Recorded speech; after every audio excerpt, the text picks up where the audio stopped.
Hello guys, स्वागत है आपका मेरे अपने चैनल पीपल टीचर सुनील पर। तो आज हम 5 सितंबर 2022 के करंट अफेयर के बारे में देखेंगे। अमर उजाला में कौन कौन सी खबरें आई है उसके बारे में चर्चा करेंगे।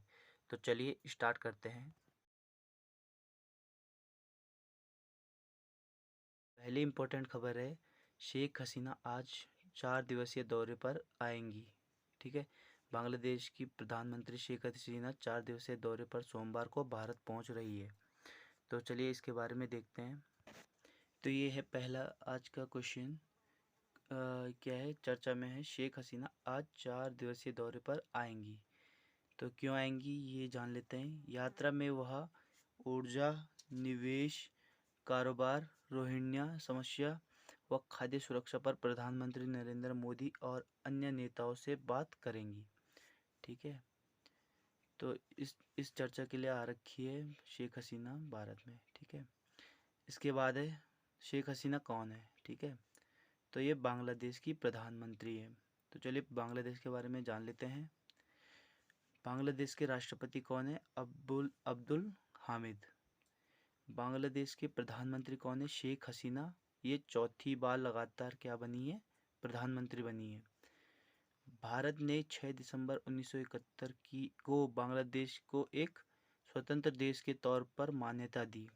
ठीक है, बांग्लादेश का पुराना नाम क्या था? पूर्वी पाकिस्तान। 26 मार्च 1971 को शेख मुजीब और अवामी लीग ने बांग्लादेश में स्वतंत्रता की घोषणा कर दी। तो स्वतंत्रता दिवस कब मनाया जाता है? 26 मार्च 1971 से मनाया जाता है। और बांग्लादेश की मुद्रा का नाम क्या है? टका। तो चलिए दूसरे क्वेश्चन पे बढ़ते हैं।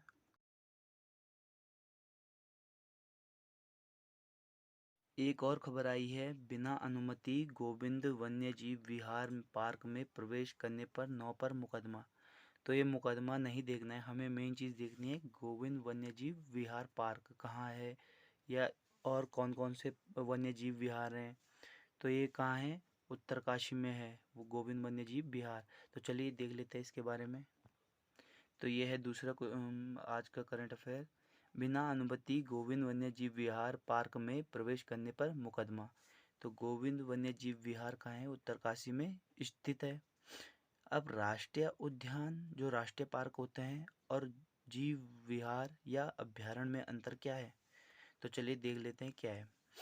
राष्ट्रीय उद्यान और वन्यजीव विहार दोनों ही सरकार द्वारा वन्य आरक्षित क्षेत्र होते हैं, मगर राष्ट्रीय उद्यानों में लोगों के, वन्य जीवों और वहाँ होने वाली प्राकृतिक संपदा पर मनुष्यों का हस्तक्षेप पर रोक होती है, जबकि वन्य जीव अभ्यारण्यों में सरकार के नियमों द्वारा उस आरक्षित क्षेत्र को लोगों के विहार और सैर सपाटे के लिए खोला जाता है, परंतु दोनों ही क्षेत्र में वन्य जीवों के शिकार पर रोक होती है। ठीक है, तो चलिए जान लेते हैं उत्तराखंड में वन्य जीव विहारों की संख्या कितनी है? 8 है। तो एक एक करके देख लेते हैं, वैसे मुख्यतः 7 हैं। तो चलिए एक एक करके देख लेते हैं। गोविंद वन्य जीव विहार, इसकी स्थापना हुई थी 1955 में, जो कि उत्तरकाशी में स्थित है। इसका क्षेत्रफल है 485 वर्ग किलोमीटर। ठीक है, इसके बाद है दूसरा, केदारनाथ वन्य जीव विहार। इसकी स्थापना हुई थी 1972 में। ये चमोली और रुद्रप्रयाग दोनों जिलों में है। ठीक है, क्षेत्रफल क्या है इसका? 957 वर्ग किलोमीटर। उसके बाद है तीसरा, अस्कोट वन्यजीव विहार। इसकी स्थापना हुई थी 1986 में। यह पिथौरागढ़ में स्थित है। इसका क्षेत्रफल है 600 वर्ग किलोमीटर। इसे अस्कोट कस्तूरी मृग विहार भी कहते हैं। इसके बाद चौथा है सोना नदी वन्यजीव विहार। इसकी स्थापना हुई थी 1987 में। यह पौड़ी गढ़वाल में स्थित है। इसका क्षेत्रफल है 301 वर्ग किलोमीटर। इसके बाद है पांचवा, बिनसर वन्यजीव विहार। इसकी स्थापना हुई थी 1988 में। यह अल्मोड़ा में स्थित है। इसका क्षेत्रफल है 47 वर्ग किलोमीटर। इसके बाद छठवा है मसूरी वन्यजीव विहार, या इसका नाम है विनोग वन्यजीव विहार। इसकी स्थापना हुई थी 1993 में। यह देहरादून में स्थित है। इसका क्षेत्रफल है 11 वर्ग किलोमीटर। इसके बाद लास्ट है 7वां है नंधौर वन्यजीव विहार। इसकी स्थापना हुई थी 2012 में। नैनीताल और उधम सिंह नगर के आसपास है ये, सीमाओं में।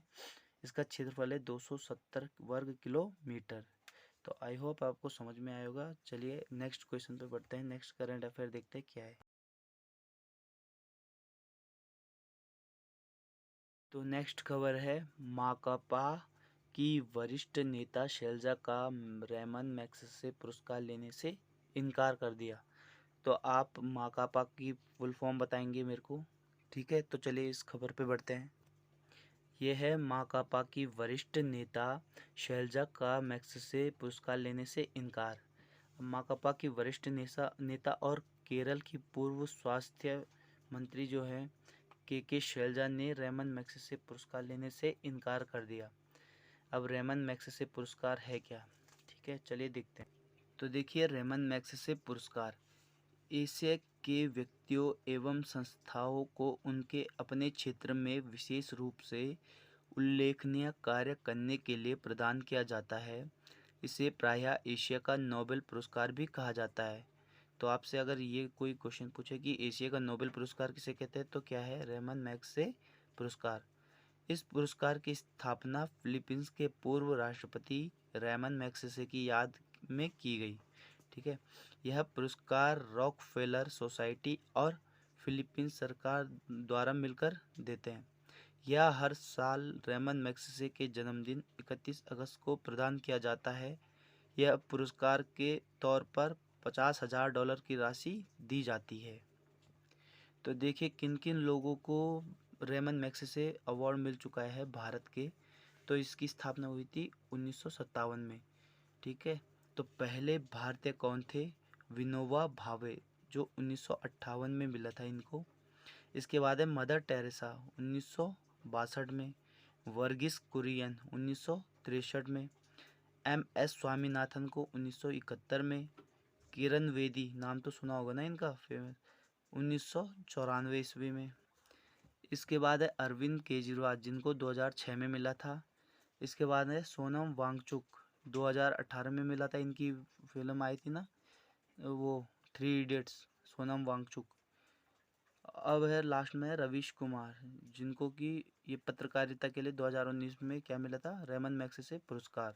तो 2022 में मिला है के शैलजा को भी मिला था, लेकिन उन्होंने कुछ कारणों के कारण इसे लेने से इनकार कर दिया है। तो फिलीपींस के राष्ट्रपति की याद में दी जाती है। तो फिलीपींस की राजधानी देख लेते हैं फिलीपींस के बारे में। फिलीपींस की राजधानी है मनीला। राष्ट्रपति का नाम है रोड्रिगो दुतेर्ते और मुद्रा है यहाँ की पैसो। तो माकपा की जो मंत्री है, स्वास्थ्य मंत्री, पूर्व स्वास्थ्य मंत्री, वो है केरल की। तो केरल के बारे में देख लेते हैं। राजधानी है तिरुवनंतपुरम। मुख्यमंत्री है पिनरई विजयन और राज्यपाल है आरिफ मोहम्मद खान। तो चलिए नेक्स्ट क्वेश्चन पे बढ़ते हैं।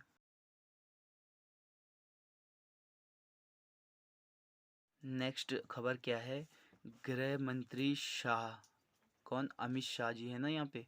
तो गृह मंत्री शाह ने 36वें राष्ट्रीय खेलों के शुभंकर और गान का किया शुभारंभ। तो कहाँ किया? केंद्रीय गृह मंत्री अमित शाह ने रविवार को यहाँ EKA एरिना ट्रांस स्टेडियम में 36वें राष्ट्रीय खेलों के शुभंकर और गान का शुभारंभ किया है। तो चलिए इसके बारे में देख लेते हैं। यह है गृह मंत्री अमित शाह ने 36वें राष्ट्रीय खेलों के शुभंकर व गान का किया शुभारंभ। केंद्रीय मंत्री अमित शाह ने अहमदाबाद के EKA एरिना ट्रांस स्टेडियम में 36वें राष्ट्रीय खेलों के शुभंकर और गान का शुभारंभ किया। तो देखो राष्ट्रीय खेलों की थीम क्या है? खेलों से एकता का उत्सव, है ना। इसमें 7,000 एथलीट होंगे पूरे देश से और 36 स्पर्धा होगी। तो इसके शुभंकर का क्या नाम है? शावज, जो गुजराती में इसका मतलब है शावक, ठीक है। इसमें राष्ट्रीय खेलों का अंतिम संस्करण 2015 में केरल में आयोजित किया हुआ था। राष्ट्रीय खेलों का 2022 संस्करण 7 साल बाद आयोजित किया गया है। इसके बाद है ओलंपिक की तर्ज पर पहला राष्ट्रीय खेल 1985 में नई दिल्ली में खेला गया था। तो ये खेल कहाँ हो रहे हैं? गुजरात के अहमदाबाद के एक क्या था, EKA एरिना ट्रांस स्टेडियम। तो चलिए गुजरात के बारे में देख लेते हैं। तो गुजरात की राजधानी है गांधीनगर, राज्यपाल है गुजरात के आचार्य देवव्रत, और गुजरात के मुख्यमंत्री है भूपेंद्र पटेल। तो चलिए अगली खबर पे बढ़ते हैं। तो नेक्स्ट खबर क्या है? बराक ओबामा को नेशनल पार्क डॉक्यूमेंट्री के लिए एमी पुरस्कार। तो चलिए इस खबर को देख लेते हैं। यह है बराक ओबामा को नेशनल पार्क डॉक्यूमेंट्री के लिए एमी अवार्ड। तो बराक ओबामा है जो अमेरिका के दूसरे राष्ट्रपति है जिन्होंने एमी पुरस्कार जीता है। इससे पहले ड्वाइट डी आइजनहावर को वर्ष 1956 में विशेष एमी पुरस्कार से सम्मानित किया गया था। ठीक है। इससे पहले ओबामा को उनकी 2 किताबों के ऑडियो, पहली किताब का नाम है द ऑडिसिटी ऑफ होप और दूसरी है द प्रॉमिस्ड लैंड, के लिए ग्रैमी अवार्ड मिला था। ठीक है। ग्रैमी अवार्ड किस चीज़ के लिए दिया जाता है? वो हनी सिंह का गाना है ना कि ग्रैमी ले आऊँगा ऐसे करके, तो संगीत के लिए दिया जाता है कौन? Grammy award. तो एमी अवार्ड एक टेलीविज़न निर्माण पुरस्कार है, वह मनोरंजन पर केंद्रित है। इसे टेलीविज़न का अकादमी पुरस्कार, ठीक है, अकादमी पुरस्कार किसे दिया जाता है? फिल्मों के लिए। टोनी पुरस्कार किसके लिए दिया जाता है? नाटक के लिए। और ग्रैमी पुरस्कार संगीत के लिए, है ना, के बराबर माना जाता है। तो चले अमेरिका के राष्ट्रपति थे तो हम अमेरिका के बारे में देख लेते हैं। तो अमेरिका की राजधानी है वाशिंगटन DC। इसके राष्ट्रपति है जो बाइडन जो कि 46वें नंबर के राष्ट्रपति है, और बराक ओबामा 44वें अमेरिकी राष्ट्रपति थे। ठीक है। तो आई होप आपको सब कुछ समझ में आया होगा। तो आशा करते हैं कि नेक्स्ट वीडियो में आपको और अच्छे से डिटेल में बताई जाएगी चीज़ें। तो आज के लिए इतना ही।